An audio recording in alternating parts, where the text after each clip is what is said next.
আসসালামু আলাইকুম। Cooking A to Z চ্যানেলে আরও একটি নতুন রেসিপি দেখার জন্য সবাইকে স্বাগতম জানাচ্ছি। বাংলার অকৃত্রিম খাবারের ঐতিহ্য আর সংস্কৃতির বিশাল অংশ জুড়ে রয়েছে পিঠা। শীতকালে খেজুরের গুড় আর দুধ দিয়ে তৈরি হয় সুস্বাদু অনেক পিঠা। শীতের বিভিন্ন ধরনের পিঠার মধ্যে দুধ পুলি পিঠা অন্যতম।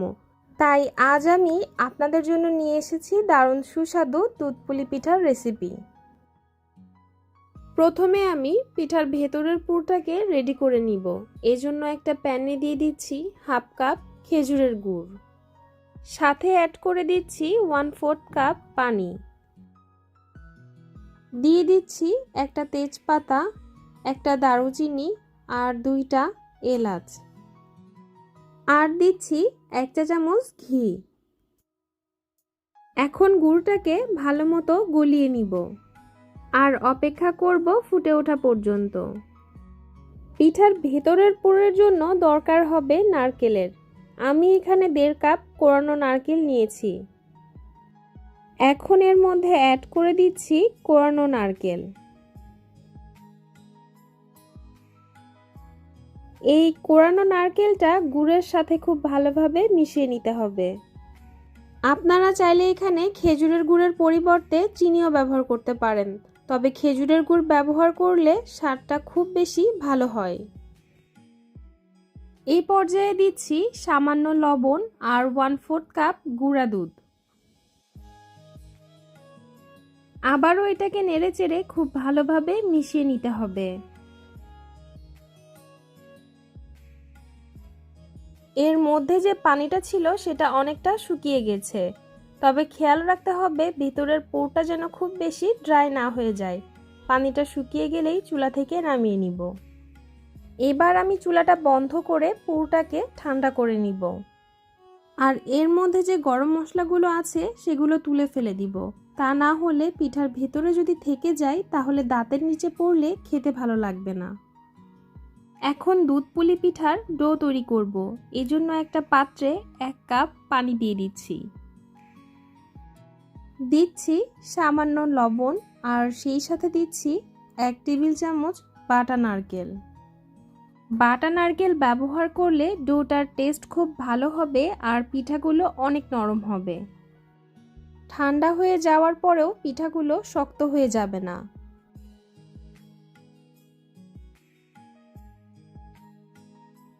পানিটা ফুটে ওঠা পর্যন্ত অপেক্ষা করব। এখন পানিটা ফুটে উঠেছে। এবার এর মধ্যে দিচ্ছি 1 কাপ চালের গুঁড়া। চুলার আঁচ একদম লোতে রেখে ঢাকনা দিয়ে ঢেকে দিব 3 মিনিটের জন্য। 3 মিনিট পর খুব ভালোভাবে নাড়ব।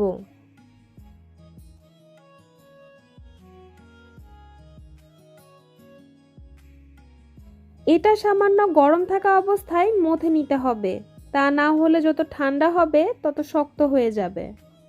এখন এটা চুলা থেকে নামিয়ে ছড়ানো একটা প্লেটে নিয়ে হাত দিয়ে খুব ভালোভাবে মথে নিব।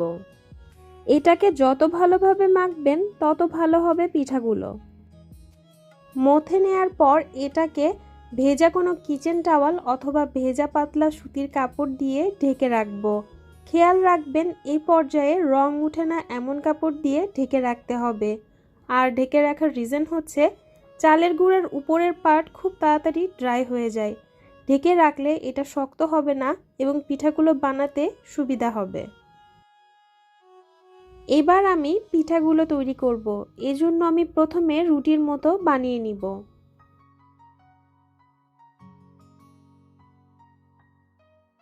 এই পিঠাটা খুব বেশি মোটা অথবা খুব বেশি পাতলা করা যাবে না, একটু মিডিয়াম রাখতে হবে।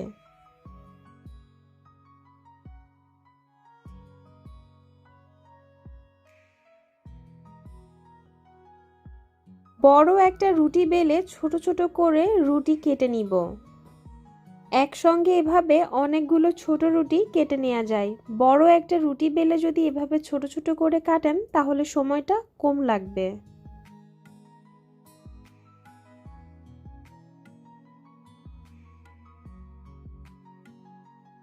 এখন আমি ছোট ছোট রুটি দিয়ে পিঠা তৈরি করব। এর মধ্যে এখন নারকেলের পুর দিয়ে দিব। তারপর হাত দিয়ে চেপে মুখটা বন্ধ করে দিব। আর পিঠার সাইডে আমি এভাবে একটু ডিজাইন করে নিব। আর এভাবে আমি সবগুলো পিঠা বানিয়ে নিব।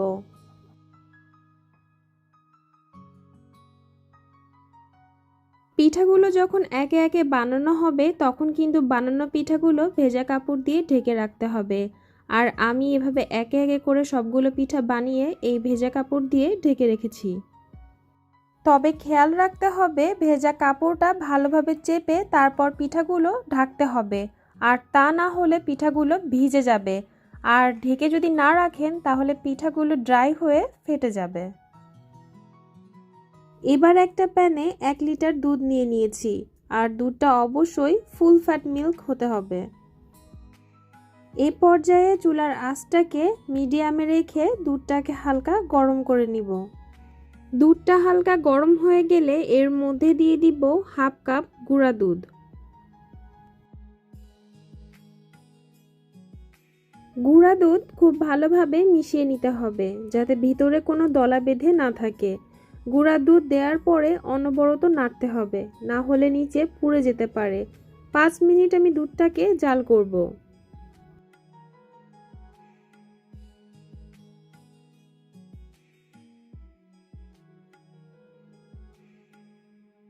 পাঁচ মিনিট পরে দেখতেই পাচ্ছেন দুধটা অনেক কমে এসেছে। এই পর্যায়ে আমি পিঠাগুলো একে একে দুধের মধ্যে দিয়ে দিব।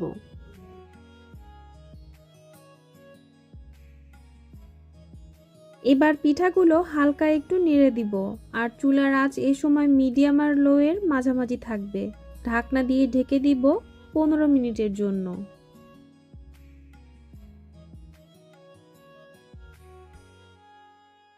15 মিনিট পর আমি ঢাকনাটা খুলে দিব। দুধের উপর যেগুলো দেখছেন এগুলো হলো দুধের সর। এবার পিঠাগুলোকে খুব আলতো করে নেড়ে দিতে হবে। এই সময় পিঠাগুলো খুব নরম থাকে, তাই বেশি জোরে নাড়াচাড়া করা যাবে না।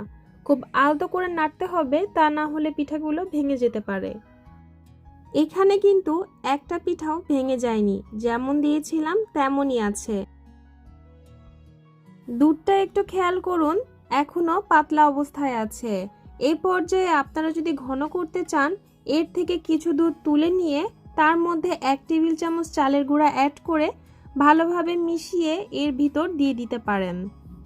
কিন্তু আমি এই প্রসেস ফলো করব না, তাই দুধটাকে আরো 5 মিনিট জাল করে ঘন করে নিব।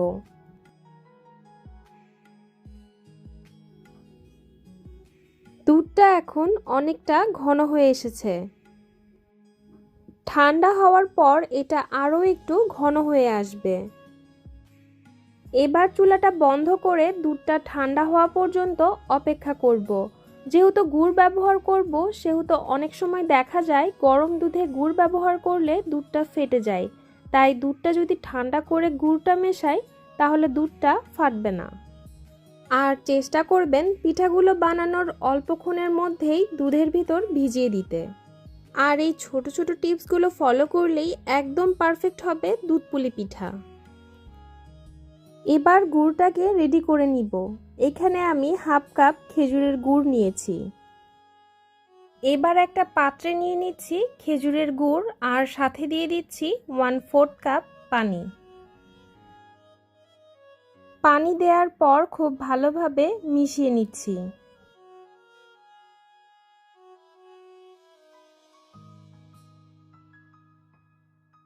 গুড়টা এখন গলে গেছে, এবার চুলা থেকে নামিয়ে নিব। এটা সরাসরি দুধের মধ্যে মেশাবো না, ঠান্ডা করে তারপর দুধের মধ্যে মিশাবো। পিঠাগুলো এখন সম্পূর্ণ ঠান্ডা হয়ে গেছে। এবার আমি গুড় মেশাবো। আর এইভাবে যদি গুড় মেশানো হয় তাহলে দুধ আর ফেটে যাবে না।